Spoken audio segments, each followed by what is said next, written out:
লজ্জা শরম বলতে কিছু আছে? আমার আমার ওই হোটেলে অনেক কিছু হয়েছিল। আপনার মতো হুজুর আমি কম আমার চোখে আর পড়ে নাই। আপনার মতো মাওলানা, আপনার মতো হাফেজ আমি আর কোথাও দেখিনি। তাছাড়া আরো এখন বলতেছেন কি আরো বাড়াই আপনি প্রেগনেন্ট হয়েছেন, আলহামদুলিল্লাহ। ভালো, যদি কোনো ওর বাবা না থাকে ঠিক আছে তাহলে সেটা জারর সন্তান হয়ে যাবে, সেটা কি আপনি জানেন? তো জোরাজুরি করছেন, আমি তো কিছু করতেই চাইনি তখন। আমি যদি আপনার জোরাজুরি করে থাকি, আপনি যদি কিছু করে থাকে তার শাস্তি তো অবশ্যই আমার হবে। আমার কথা বুঝতে পারছেন আপনি? আর কখনো আমাকে ব্যবস্থাটা ফোন দিবেন ভালোভাবে না করতেছি বা না না, আসলে ভালোভাবে অযথা ফোনে ব্যবস্থা ডিস্টার্ব করতে করবেন হবে। না। ভালোভাবে ব্যবস্থা করতে হবে। আপনি মানুষ না, আপনি একটা অমানুষ। আচ্ছা হুজুর ঠিক আছে। ভাবতে আমার ঘিন্না লাগে। আচ্ছা ঠিক আছে, আচ্ছা আপু, আপনি কি জানি আমাকে বলছিলেন, এবার একটু বলেন, আমি তখন শুনতে পাই না ভালোভাবে, একটু বলেন তো শুনি। কেন তখন নেটের সমস্যা ছিল না? জি জি, এতক্ষণ আমি শুনতে পাই না, এখন একটু বলেন, আমি শুনতেছি এখন। এখন ক্লিয়ার কথাটা শোনা যায়, বলেন এবার একটু। ও, আচ্ছা। তো আপনি ভালো আছেন তো? আমি তো ভালো আছি।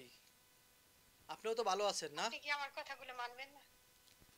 আলহামদুলিল্লাহ আমি ভালো আছি। আলহামদুলিল্লাহ। আপনার কোন কথাগুলো আমি মানবো, প্লাস আপনাকে তো আমি ফোন দিতে নিষেধ করেছিলাম, আর কোন কোন কথাগুলো মানবো আমি আপনি সেগুলো একটু বলেন এবার শুনি ভালোভাবে। আপনি আমাকে ফোন দিতে নিষেধ কেন করেন বুঝলাম না। কারণ আপনাকে আমি চিনি না, আপনি এজন্য কি আপনাকে জানেন? আমি নিষেধ করি। আপনার সাথে কথা বলা আপনি আমার জন্য কেন যায় না। না? এখন আমি প্রেগনেন্ট, এখন আপনি চিনেন না আমাকে। আমি বুঝলাম না, আপনি কি এখন? আমি প্রেগনেন্ট। আপনি প্রেগনেন্ট? হ্যাঁ। যাক আলহামদুলিল্লাহ। কেন আপনাকে আপনি মিষ্টি খাওয়াবেন না আমাদেরকে, এত খুশির সংবাদ। আপনি মিষ্টি খাওয়াবেন সবাইরে। আর শুনেন, এইসব কথা কিন্তু এই রেকর্ড মেকার সোশ্যাল মিডিয়ায় ছাড়বেন না। আপনি ওই দুইটার রেকর্ড আপ সোশ্যাল মিডিয়ায় ছাড়ছেন, এবার ছাইরেন না। আপনার বোর মানিজ্জাত বলে কথা। তার মাইনে কি বুঝলাম না, একটু বুঝেই বলেন। আরে আমি প্রেগনেন্ট হয়েছি, আমাকে বিয়ে করেন এখন।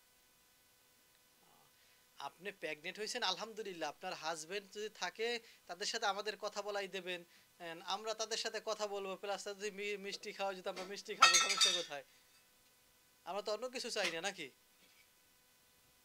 আমার হাজবেন্ড কে এখানে টানছেন কেন? আপনিই তো সবকিছু করছেন, এখন ওরে এখানে টানেন। বুঝলাম আর না, আপনি আপনি সবকিছু আপনি করছেন মানে? জানেন না? না না, আপনি কি বলছেন আপনি সবকিছু করছেন মানে? এটা কোন বাজের কথা? আপনার মনে আপনি বাচ্চার বাবা। আরে, আপনি আর আপনার সাথে আমি জাস্ট একবার আমার দেখা হয়েছে, আপনি আমাকে ফোন দিয়ে ইন্টারভিউ দেওয়ার জন্য নিছেন। এখানে তো আপনার সাথে আমি ঘন্টার পর ঘন্টা কথাও বলি নাই। তাহলে আপনি এভাবে মিথ্যা অপবাদ মানুষের উপর কিভাবে চাপিয়ে দেন? হোটেলে আপনি কি অনেক কিছু ওই আপনার হোটেলে অনেক লজ্জা কিছু শরম বলতে হয়েছে। কিছু আছে? আমার আমার ওই হোটেলে অনেক কিছু হয়েছিল। আপনার মতো হুজুর আমি আমার চোখে আর পড়ে নাই। আপনার মতো মাওলানা, আপনার মতো হাফেজ আমি আর কোথাও দেখিনি। ও, আমাকেই ফাঁস দেখছেন? এখন সোজা আঙ্গুলে ঘি উঠবে না বুঝছি। ও, আপনার ব্যবসা বন্ধ হয়ে গেছে? আমি আপনার কইছি মামলা করবো মামলা করবো, কিন্তু আপনি মামলা করবেন? এখানে ব্যবসা টানতেছেন কেন? আমি ওই ব্যবসা করি না। আপনি মামলা করবেন, আপনি প্রেগনেন্ট হয়েছেন, এসব কথা আমারে শুনাইবেন কেন, বা আমার কাছে এসব কথা বলেনও বা কেন? আমি তো আপনার এর সাথে জড়িত না। আমি কারে বলবো? আপনি তো জড়িত। আরে, আমি তো আপনার উপকার করতে চেয়েছিলাম না, আপনার ক্ষতি করতে চেয়েছিলাম আমি, আপনিই বলেন। তাও উপকার করতে চাইছেন, এখন বিয়ে শাদী করেন না কা?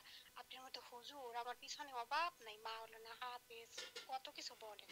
আরে বাবা, আপনি এখন তাদেরকে ঘাটতি বিবাহ করেন আপনার না কা, দোষ তাহলে নাই। আমার পিছনে পড়ে আছেন কেন? আপনি আপনি আমাকে যে ওই আহ, ওই দিন যে আমি বলছি না প্রেগনেন্ট হয়েছি, আমি কি এত খোলাখুলি কম নাকি? আপনি আমার এই আপনি রেকর্ড প্রেগনেন্ট মেকার হয়েছেন সাথে তাতে দিতে আমার পারেন কি আসে সোশ্যাল যায়? আমি মিডিয়ায়। তো আপনার সাথে কথাই বলি না, আপনি প্রেগনেন্ট হলে সেটা আমাকে শোনাচ্ছেন কেন? আমি তো আর আপনার সাথে কথা আপনি বলি না এই বিষয়ে। আগে আপনি আসেন নাই হোটেলে? আপনি আগে হোটেলে আসেন নাই বলেন। হ্যাঁ, আসছি ওই আপনার দিনের ইন্টারভিউ কথা মনে নেওয়ার নেই? জন্য। আপনার আরো মেয়েদের ইন্টারভিউ নিয়েছি আমি। আপনার মতো তো কেউ এভাবে আমার সাথে কথা বলার সাহস পায় না। আপনি কেন ফোন দিয়ে আমাকে বিরক্ত করবেন, বাজে মন্তব্য করবেন, বলেন? এখানে বাজে মন্তব্যর কি আছে? আমার কথাটা আপনি বুঝেন না কে?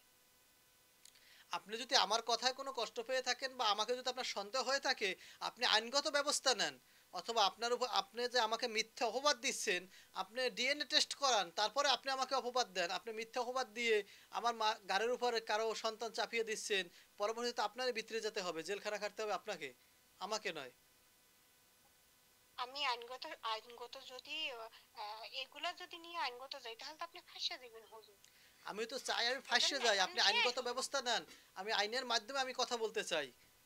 আর সোশ্যাল মিডিয়ায় দর্শক শ্রোতা সাক্ষী আমি থাকবে। ব্যবস্থা নিব। আপনি যদি আজকের কথা আমার রাজি না হন তাহলে আপনি দৈনিক এখানে দৈনিক ফোন সাক্ষীর কি দিয়ে আছে? সোশ্যাল ডিস্টার্ব মিডিয়ায় কি করবেন। জানেন আপনি আমার সাথে হোটেলে ছিলেন? আর আপনার মনে নাই? আচ্ছা, আসলে আপনি হোটেলে হুজুর না হোটেলে বললে যে কিছু মেয়েরা মুখে খারাপ ময়দা কাজ দেখান। করে তারা আসলে যে একটা বাজে মেয়ে, তাদের অভ্যাস যে খারাপ, তাদের চোখে যে লজ্জা শরম নাই, তা আপনার সাথে কথা না বললে কোনোদিন বুঝতাম না। বুঝতে পারছেন? তার প্রমাণ হলেন, জ্বলন্ত প্রমাণ এখানে আপনি। লজ্জা শরমের কি আছে হুজুর? যার সাথে আপনার উপকার করতে গিয়েছিলাম আমি জাস্ট বিনা স্বার্থে, সেখানে আপনি এখন আমাকে দোষারোপ করেন, আমাকে হুমকি দিচ্ছেন, বিয়ের কথা বলছেন, মামলা করবেন। তাছাড়া আরো এখন বলতেছেন কি, আরো বাড়াই আপনি প্রেগনেন্ট হয়েছেন। আলহামদুলিল্লাহ, ভালো। যদি কোনো ওর বাবা না থাকে, ঠিক আছে, তাহলে সেটা জারজ সন্তান হয়ে যাবে। সেটা কি আপনি জানেন? আপনি যাওয়ার সন্তান কেন বলছেন? আপনারই সন্তান।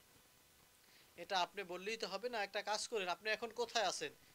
আমি আইনগত ব্যবস্থা নিব। আমি আইনগত ব্যবস্থা নিলে আপনি কিন্তু ঠকবেন। জি, আমি আইনগত আমি ব্যবস্থা নিব। চাই আমি আপনি আপনাকে আইনগত বারবার ব্যবস্থা নেন। আপনি এখন কোথায় আছেন? আপনার আশেপাশে, বাড়ির আশেপাশে আপনার আত্মীয় স্বজন থাকলে তাদের মুরব্বীর সাথে দেন, আমি আপনার সাথে, তাদের সাথে কথা বলি, আমি একটু দেখি তারা কি বলে আপনার বিষয়। আমার আমার আত্মীয়-স্বজন সব আছে। আমার আত্মীয়-স্বজন সব আছে। আপনি একটু মেনে নিলেই হয়। তাহলে এত কিছু তো লাগে না। মামলা আহ, এই সেই। আপনি একটা কাজ করেন, আমি ঢাকা মোহাম্মদপুরে আছি। কি বলেন? আপনি কোনো গার্জিয়ান নিয়ে কি আসতে পারবেন? আমি আপনার সাথে একটু সরাসরি কথা বলতে চাই। আর আপনাকে একটু আমি ডিএনএ টেস্ট করাবো এখানে, এটা প্রশাসন জি। সহকারে আর কি। না, এত কিছু তো লাগে না। কারণ আপনি স্বীকার গেলেই তো হয়। এত কিছু লাগে না। আমি প্রশাসন সহকারে আমি একটু ডিএনএ টেস্ট করাবো আপনাকে। সত্যটা মিথ্যা এটা একটু যাচাই করতে হবে না, আমার সন্তান কিনা, ডিএনএ টেস্ট করলেই তো ধরা খাওয়া যাবে। প্রশাসনের সাথে থাকবো, আপনার সমস্যা কি? প্রশাসন তো আপনার পক্ষে। আমি যদি অপরাধী আপনি হয়ে থাকি, অবশ্যই আমি আপনাকে বিবাহ করব। আমি তো বলি না আমি অপরাধী হলে আমি বিবাহ আপনাকে করব না। সন্তান আমার অবশ্য হয়ে থাকলে অবশ্যই আমি তার দায়িত্ব নিব। ঠিক আছে, আপনি যখন মানছেন না তাহলে ওই ব্যবস্থায় যাই। ঠকবেন কিন্তু আপনি। অবশ্যই আমি ঠকতে চাই। আপনি কোন ব্যবস্থায় যাবেন সেটা একটু বলেন আগে আমাকে। আমি তো আপনার জন্য সব ব্যবস্থায় রাজি আছি। আপনি শুধু আমাকে বলবেন যে আমি ব্যবস্থা গ্রহণ করতেছি, আমি আসবো। প্রশাসন আমাকে যেথায় যেতে যেতে বলে আমি আপনি তো সেখানে মুখে যাব। বলতেছেন।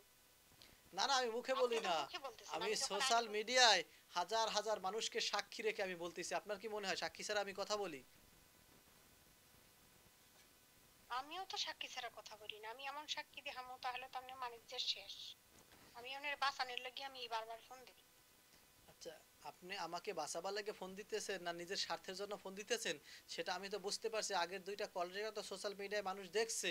আসলে মূলত আপনি কোন ধরনের মানুষ বা আপনি কোন ধরনের মেয়ে, সেটা তো দর্শক শ্রোতা দেখছে, প্লাস প্রশাসনের লোকও দেখছে। আপনার কথা শুনে তো তারা বুঝতে পারছে। আপনার মতো হুজুরের অভাব নাই। আমি আপনার চেয়ে বড় মাওলানাকে বিয়ে করে দেখাই দিতে পারি। কিন্তু এখন তো আপনি প্রেগনেন্ট। আপনার বাচ্চা আছে আমার পেটে। আমি তো আপনার এখন ডানেও যাইতে পারি না, বামেও যাইতে পারি না। আপনার পেটে কার বাচ্চা আছে সেটা একটু বলবেন? আমি কতবার বলবো? এত খোলাখুলি তো কিভাবে শুনতে চান আপনি বলেন? আপনি এখন কোথায় আছেন? ঢাকার ভিতরে আছেন না ঢাকার বাইরে আছেন সেটা একটু বলেন শুনি। আমি যে এখানে থাকি, আপনি বিয়ের ব্যবস্থা করবেন, আমি সোজাসুজি আপনার ওইখানে চলে যাব। আহ, আচ্ছা, আপনি গার্জিয়ান, আপনার গার্জিয়ান নিয়ে আপনি মোহাম্মদপুর থানায় আসেন কালকে।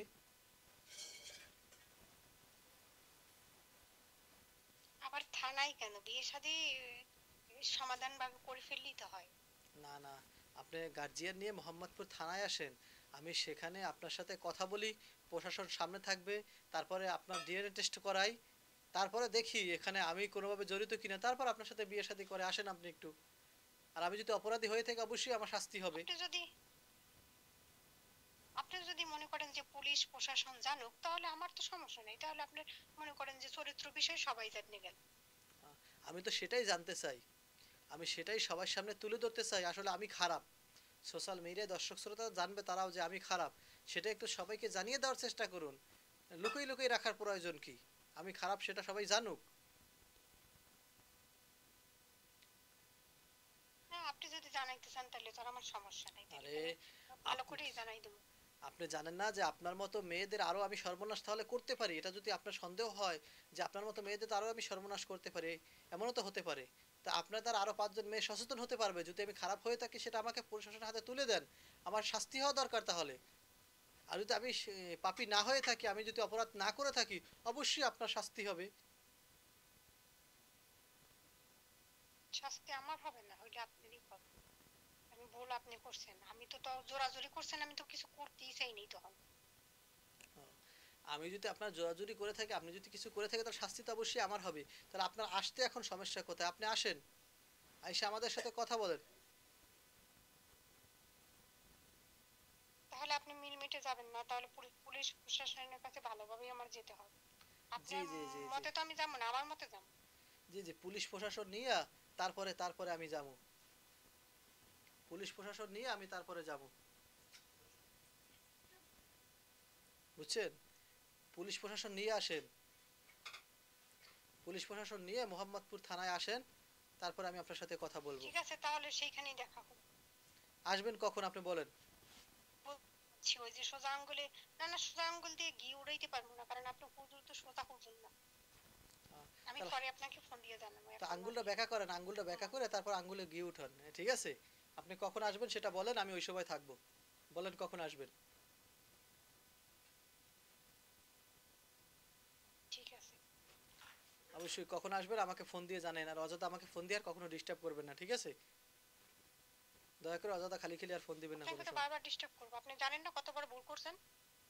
আমি বলছি আমাকে ফোন দিবেন না, যখন আপনি আসতে পারবেন আপনার গার্জিয়ান নিয়ে, আপনি মোহাম্মদপুর থানায় আসেন, আমি সেখানে যাব। আমার বাসা মোহাম্মদপুরে, আমি আছি এখন মোহাম্মদপুরে। আমার কথা ক্লিয়ার বুঝতে পারছেন বাসার আপনি? ঠিকানাটা ভালোভাবে দেন। আমি দিছি তো, আমি মোহাম্মদপুরে আছি। আপনি আপনি আসেন মোহাম্মদপুর থানায়, এসে আমাকে নিক দেন, আমাকে পেয়ে যাবেন। আমার কথা বুঝতে পারছেন আপনি? আর কখনো আমাকে ব্যবস্থাটা ফোন দিবেন ভালোভাবে না, বা করতেছি না না, আসলে ভালোভাবে অযথা ফোনে ব্যবস্থা ডিস্টার্ব করতে করবেন হবে। না।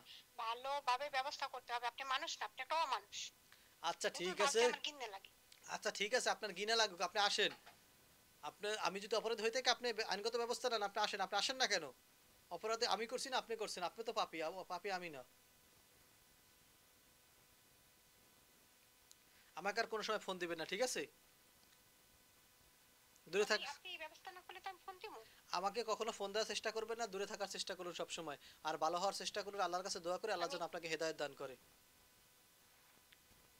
ঠিক আছে? আর কখনো কোনো সময় কখনো কোনো ভাবে আমাকে ফোন দেওয়ার চেষ্টা করবেন না। আপনার জন্য সবসময় দোয়া করে আল্লাহ যেন আপনাকে সঠিক বুঝ দান করে, হেদায়েত দান করে। আমিন সুম্মা আমিন। আর কখনো ফোন দেওয়ার চেষ্টা করবেন না, ভালো হওয়ার চেষ্টা করুন।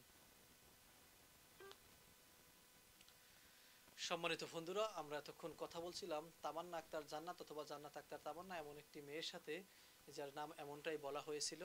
আর মূলত মূল বিষয় হলো যে সে ইতিমধ্যে তার দুইটা কল রেকর্ড আমরা সোশ্যাল মিডিয়ায় দিয়েছিলাম। আর অনেকেই এখানে অনেক রকমের কথা বলেছেন। মূল উদ্দেশ্য হলো যে তামান্না আক্তার জান্নাত, তার বিষয়ে যদি কথা বলতে যাই তাহলে অল্পতে বলে শেষ হবে না। সে বিভিন্ন সময় বিভিন্ন টিকটিকির মতো রং পাল্টায়, বিভিন্ন সময় বিভিন্ন রকমের কথা বলে। আমরা তার কথায় কোনো রকমের পাত্তা দিব না, বা কোনো রকমের এর এর মন খারাপও করব না, কারণ মনে হয় তার মাথায় একটু মেন্টালিটি কোনো সমস্যা থাকতে পারে।